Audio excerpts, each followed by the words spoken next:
Hai semua, jadi kita dari mata kuliah Sistem Operasi dan Jaringan Komunikasi Data akan mempresentasikan mengenai desain SOHO, yaitu Small Office or Home Office Network Topology. Anggota kelompok kami itu terdiri dari Andrew Junianto, Alvin Lee, saya sendiri Grace Agus Suryanti, Jeffrey Liu. Dan kami memilih topologi tree. Topologi tree terdiri dari beberapa cabang jaringan yang dihubungkan ke satu cabang utama, mirip dengan struktur pohon.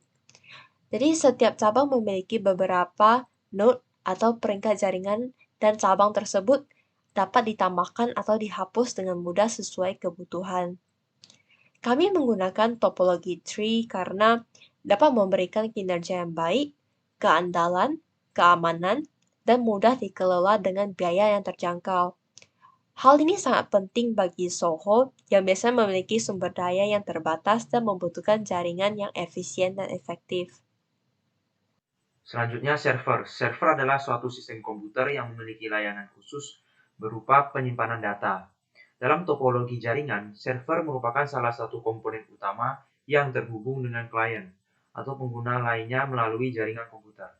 Fungsi utama server adalah melayani dan bertanggung jawab penuh terhadap permintaan data dari komputer klien, menyimpan data atau informasi, menyediakan database untuk dijalankan, dan lain-lain. Kemudian, pada masing-masing departemen, kami menggunakan satu server. Jika server digabungkan menjadi satu, dan pada suatu saat server mengalami kendala, maka akan terganggu ke semua departemen. Oleh karena itu, kami menggunakan satu server pada masing-masing departemen. Manfaatnya yaitu, jika salah satu server mengalami kendala, maka kita bisa menggunakan server di departemen lain. Dan kemudian akses point kita gunakan untuk printer karena lebih efisien dan bisa print dari PC tanpa membutuhkan kabel LAN. Desain network topologi tree. Topologi tree itu kita menggunakan router yang berada di tengah.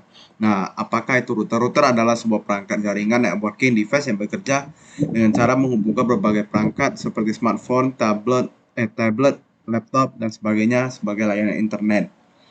Baru yang kedua itu ada switch. Secara umum switch adalah komponen jaringan yang berfungsi untuk menghubungkan beberapa perangkat komputer dalam sebuah jaringan. Proses ini memungkinkan pengguna bertukar data atau informasi perangkat yang dituju. Pertukaran informasi dilakukan secara terarah sehingga data dapat langsung diterima tanpa adanya gangguan seperti collision ataupun gangguan jaringan. Void itu adalah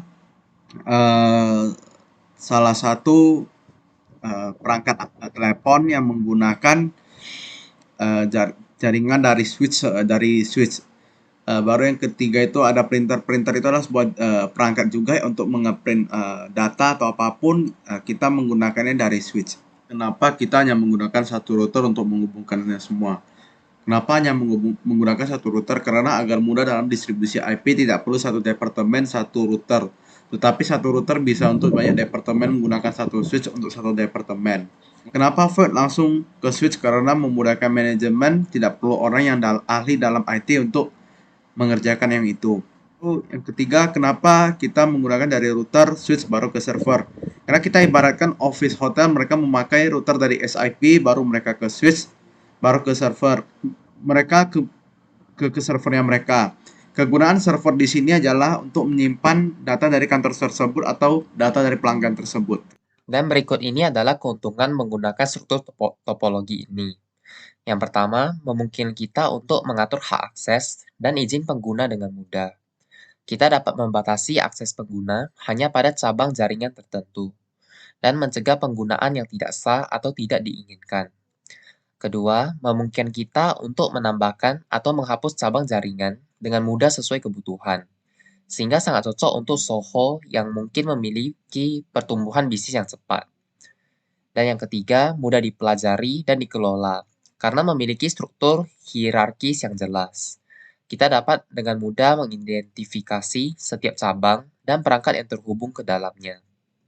Dan yang terakhir, dapat memberikan kinerja yang baik, karena setiap cabang memiliki saluran langsung ke cabang utama. Dengan begitu, aliran data dan informasi dapat dilakukan dengan cepat dan efisien. Jika ada masalah pada sebuah cabang jaringan, ini tidak akan mempengaruhi kinerja cabang lainnya. Dan sekian presentasi dari kelompok kami. Terima kasih.